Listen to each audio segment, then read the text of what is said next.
Guys, the freaking wigs. I just did not believe her as Selena. Hi everyone, and welcome back to my channel. Today's video is going to be something a little bit different for my channel, and that is because we are going to be talking about the Selena Netflix series. It follows the story of Selena Quintanilla, who was a Mexican American and queen of Tejano music. She was a pop icon, and I gotta say that this was probably one of the most anticipated series on Netflix, including for myself. I think it was like one of the series I was looking forward to. If I can recall correctly, I believe Selena was probably one of the first Latinas that I saw on screen that I could probably relate to, and I know this is a sentiment that a lot of Latinos and Latinas can relate to, and I can just remember vividly watching the biopic with J-Lo in my house, and to this day, anytime that movie is playing, I have to stop whatever I'm doing to just watch it. Selena's legacy and impact can still be felt today after 25 years of her passing. She was not just a musician, she was a cultural and fashion icon. She set trends not only with her music, but with her outfits and her dance moves.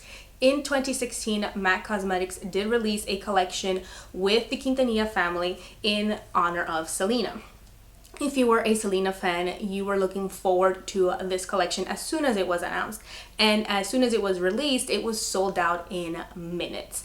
I obviously got a few of the collection, and I still have them to this day because, you know, anything for Selena. Her story resonated with me, and I believe with a lot of Latinos, because of the dichotomy that we constantly live in, trying to find the balance between both cultures. We gotta prove to the Mexicans how Mexican we are, and we gotta prove to the Americans how American we are. We gotta be more Mexican than the Mexicans and more American than the Americans, both at the same time. It's exhausting. Whether we feel like we are Latino enough, whether or not we feel American enough, and that goes across the board, whether you're Mexican American, Salvadorian American, Peruvian American. It's just a type of questioning that we constantly go through, and for some of us it does start at home, so it is a constant struggle. What I found interesting was the fact that the series focused a lot on how it was a team effort to become as successful as they did. They focused on AB and his songwriting skills, how he developed that. He was her producer, and he wrote some of the most iconic songs for Selena, like No Me Queda Más, Amor Prohibido, La Carcacha, and of course, Como la Flor.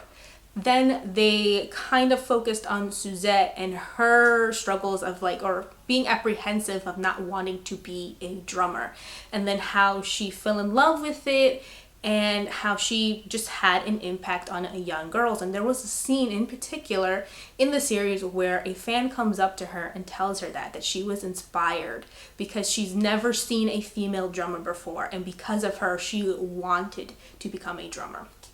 So for me, I just found that to be endearing, and it really pulled at my heartstrings. It was great to see that the series was taking a focus on the many interests Selena had aside from music, such as fashion and business.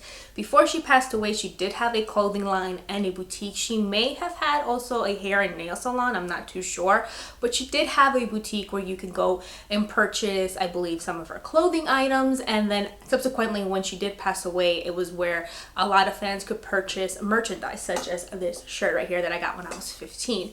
When you go down to Corpus, you can also visit the Selena Museum, where you can see a plethora of her stuff, such as her most iconic outfits, like the purple one and then the Grammy dress. You can also see her mic that still has to this day her red lipstick stain on there, her red car. Anything that is Selena related, you can find it in her museum. And sometimes you will run into the families such as Suzette or Mr. Abraham. When you're down in Corpus, you can also visit her gravesite, and then you can also visit a statue that is by one of the peers, if I am not mistaken. Another thing that I found highly interesting was the fact that she always wanted to do an English album. And in the movie, it was shown as something more of like an afterthought after they had reached a certain level of success in the Tejano music industry. And in the series, it was presented as something that she wanted to do from the jump, which I can understand because she was a big fan of the biggest iconic 80s pop stars such as Paula Abdul, Madonna, Janet Jackson. So it was interesting to see how she always wanted to do that and how much of a struggle it was for her to do the crossover from Tejano music to something like an English album, which is something that I wish they kind of delved more into. I felt like they just scratched the surface with this topic.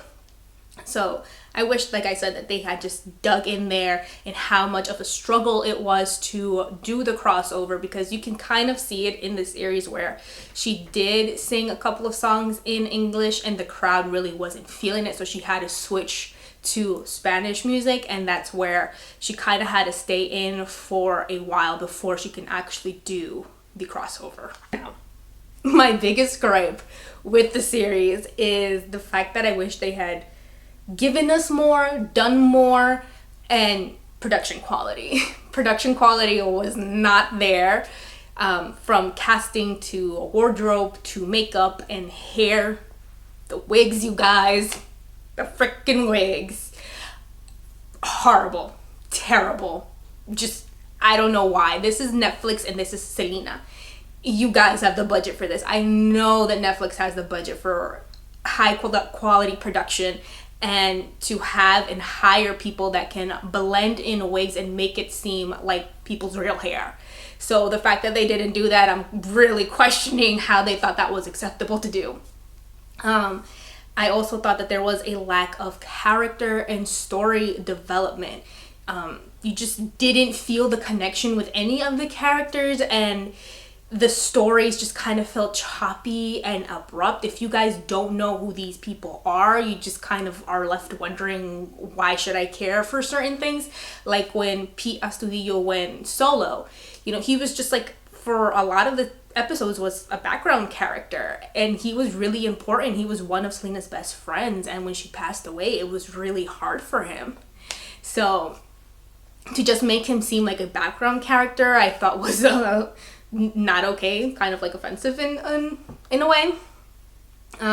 Even how they portrayed Selena and Chris's love story, I felt no connection to their story and them as a couple, and that's lacklustering for me. When she meets him for the first time, there's like this gush of wind in her hair and all of these slow-mo shots. It just felt very sitcom-y, like another reviewer said here. It just didn't feel real, didn't feel authentic. It just felt fake and forced. And it's such a shame because she was one of the biggest loves of his life, and he was the biggest love of her life. So to have their story portrayed in such a way, it was just and I just kept thinking back to the movie throughout the series. I just kept thinking back to the movie, and I know that's a little bit biased, but I felt like the movie did a good job at fleshing out the characters and their stories and showing how they were and who they are in such a short amount of time, as opposed to the series that had 9 episodes, and each of these episodes were about 35 to 40 minutes long. With the actress Christian Serratos, I just had a really hard time believing that she was Selena. She may have had her mannerisms and her dance moves down, but I just didn't believe it. I just couldn't get that connection from her that she was Selena.